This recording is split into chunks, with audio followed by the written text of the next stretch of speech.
I'd like to call to order the City of Oak Harbor Planning Commission regular meeting, July 22nd, 2019. Let the record show that Commissioner Freeman is absent this evening. The second item on the agenda is the approval of the minutes of November 27, because there was no meeting in December. Do I have a motion? I move that we approve the minutes from the November 27th, 28 regular business meeting. I have a motion, a second.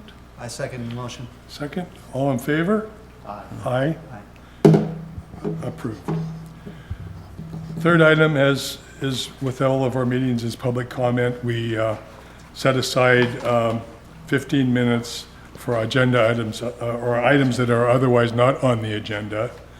Seeing no one but staff in the audience this evening, I will close that part of our agenda.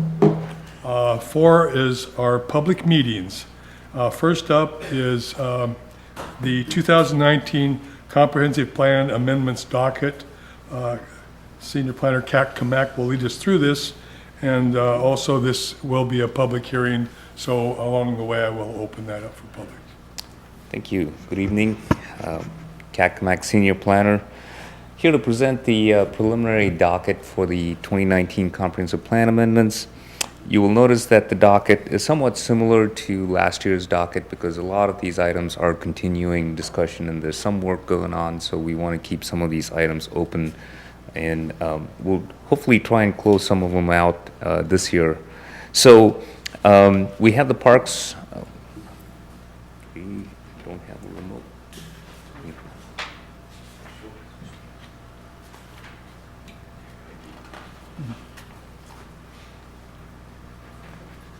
Just have a couple slides to with just talking points. We have these are the 4 items that we have tracking for the 2019 docket: the Parks, Recreation, Open Space Plan. Most of the work on this plan is complete. It's just a matter of getting the documents together, and we're hoping in the next 3 months or so we can start looking at the document and moving that along. We have the economic development element. We've kept that open. There seems to be a possibility that we could consider some amendments. As I think I mentioned before, when we were looking at this item last year, there was an ad hoc committee that kind of got together and had some ideas on what the city can do in terms of economic development. And the ideas were captured in our comprehensive goal policy, so there was nothing that came out that was new that needed to be amended.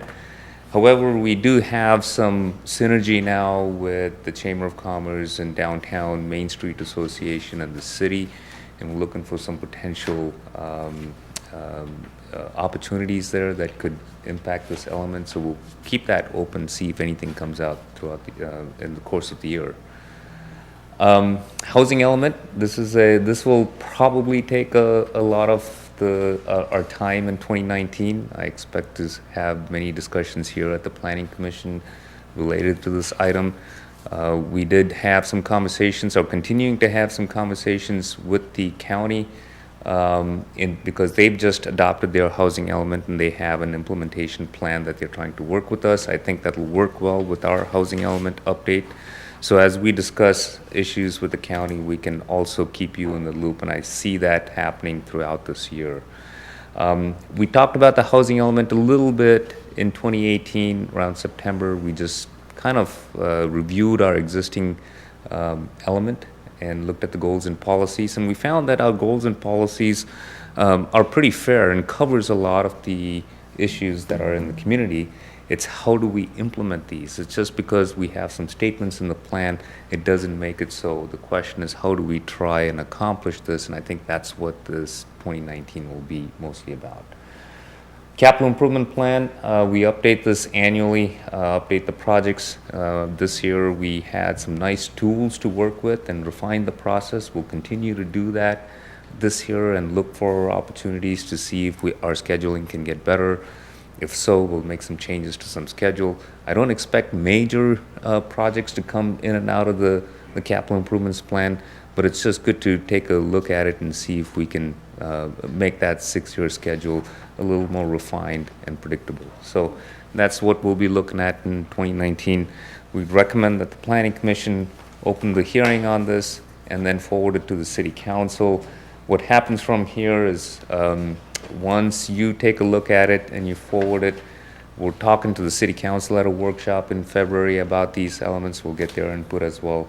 Eventually, a final docket will go to the City Council in March, and they'll take action on it, and then we'll work on it throughout the year. If you have any questions, I'll be happy to answer, but we recommend you open the hearing and then make a decision.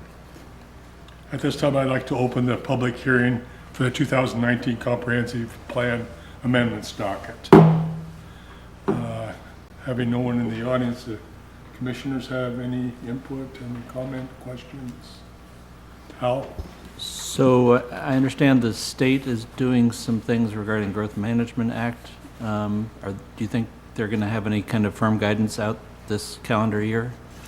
Anything specific to the GMA? Well- Oh, maybe Steve's got some. I understand that the state legislature had tasked the review of the Growth Management Act or some aspects of that. A couple of things going on. The state did task, the legislature tasked the Department of Commerce with reviewing GMA. That effort got off the ground about 1.5 years ago. It's the Ruckelhaus group is doing that. It's called Roadmap to the Future. Right. I think we expect that project to wrap up towards the end of 2019. So I don't think we would expect to see any legislative changes until the 2020 session. The Department of Commerce did release their final version of the buildable lands guidance. So that tool is now available for counties and cities that need to begin their UGA reviews. Of course, we're not on that schedule just yet. But there are also, I was just reading today, I think there are no fewer than 6 or 7 specific GMA housing land use bills which have already been introduced to the legislature. A couple of those are dealing with density as a topic. A couple of them, as you might expect, are looking at different fixes for affordable housing.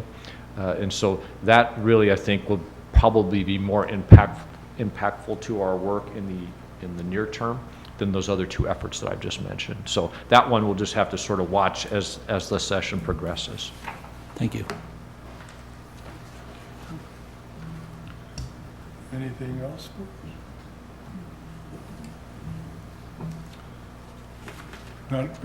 No other comments or questions?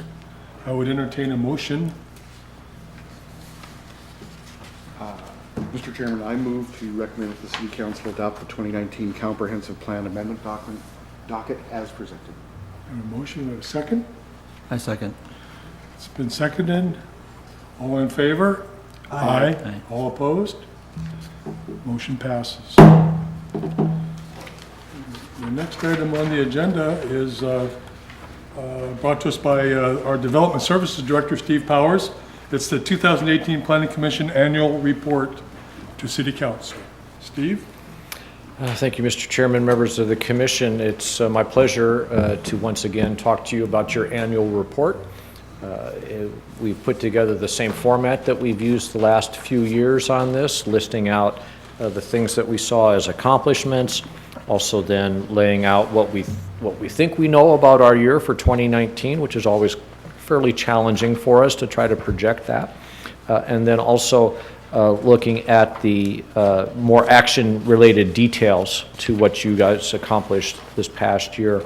Some of the things, just to remind you, you of course helped us with our 6-year TIP, and as CAC just mentioned, the capital improvements plan. Neither one of those could be viewed as being particularly flashy or sexy, I don't think, when we're talking about planning things, but they're obviously very important to the work of the city. The CIP, as you know, helps lay out the projects that we're going to tackle on a 6-year basis: water, sewer, streets, and of course the Transportation Improvement Program is the document which really helps us access federal dollars for our local street projects. Small cell deployment, you assisted us with that. Stay tuned on that. The FCC has thrown us all a giant curveball, and so we're going to have to come back and make some adjustments to those rules. The ink is barely dry on them. Nevertheless, we're going to have to make some changes. Let's see, what else did we accomplish? Historic preservation in response to efforts, or rather requests from Main Street. The council asked you to take a look at creating Historic Preservation Commission. You did that through the recommendation on the ordinance. We now have that committee up and running. I think we're getting ready for our third meeting, even on Thursday afternoon. And so that fledgling effort is getting off the ground, of great importance to us. Accessory dwelling units, on the topic of housing, and how might we make some greater strides in affordable housing. You helped provide some guidance on accessory dwelling units. Transportation concurrency, again, sort of a obscure kind of piece of what we have to do, but it's the code amendment was very important because it provided clarity to the process, and it helps simplify the process, and that will be a big benefit to our business community as we continue to implement this new code. And there were other accomplishments as well. We've taken a look at some of the things that we can see on our horizon, in your horizon right now, and we show that to you in the proposed 2019 work program schedule. CAC just mentioned the 2019 comp plan. 3 little bullet points there, but some pretty significant work inside of those topics. The Park and Rec plan, we really are going to have a focused effort on that here at the beginning of the year. We've had some communication with Main Street. They'd like for the city to consider some specific design guidelines for the downtown. We'll have to bring that effort to you and work you through that process. We have to talk about critical areas again in wetlands. We have some things that we might want to fine tune in that ordinance, and we expect to bring that back to you in the next couple of months. You heard us mention the Shoreline Master Plan update for 2020. You can see that yellow bar on your calendar extends all the way to the end of the year, and it will actually continue on past the beginning of 2020 as well. And then, as I mentioned, we're going to come back on the small cell deployment and do some additional work on that. Others, yes. Excuse me, what is the deadline for that submittal to the state? The shoreline? The shoreline, June of 2020. Okay. So we like to wrap it up by April then? No, probably no later than that, yes, to make sure that we have adequate time at the council level. And I think Dennis actually has a schedule that's a little bit quicker than that for us, just to give us some extra room in case we have issues that pop up that we weren't aware of. Thank you. Good question, though. Good question.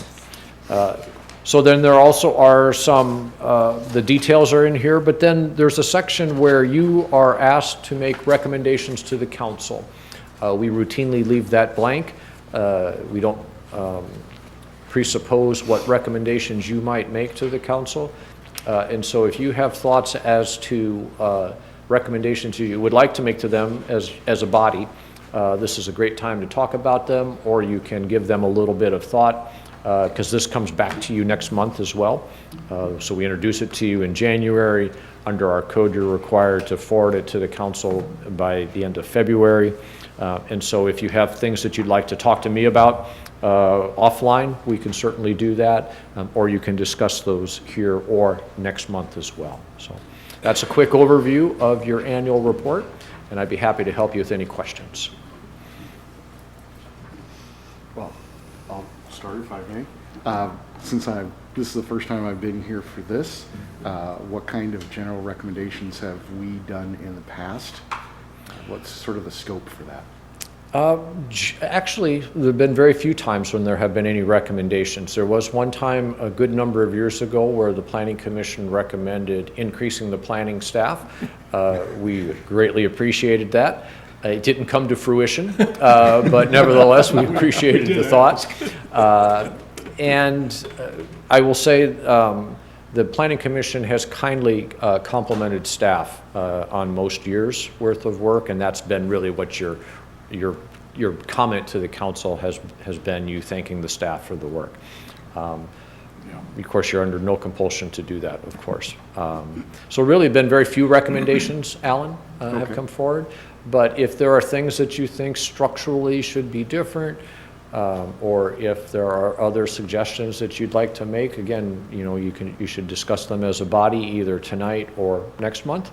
And then we will plug them into the report, and they would also be part of the agenda bill that I would prepare when we send this to the council. Fair enough, thank you. Okay. Questions? Thank you, Steve. Thank you. I was remiss in not sharing that Aaron Waters submitted his resignation prior to tonight's meeting, so we have a position open on the commission. Any other business? If not, the meeting's adjourned.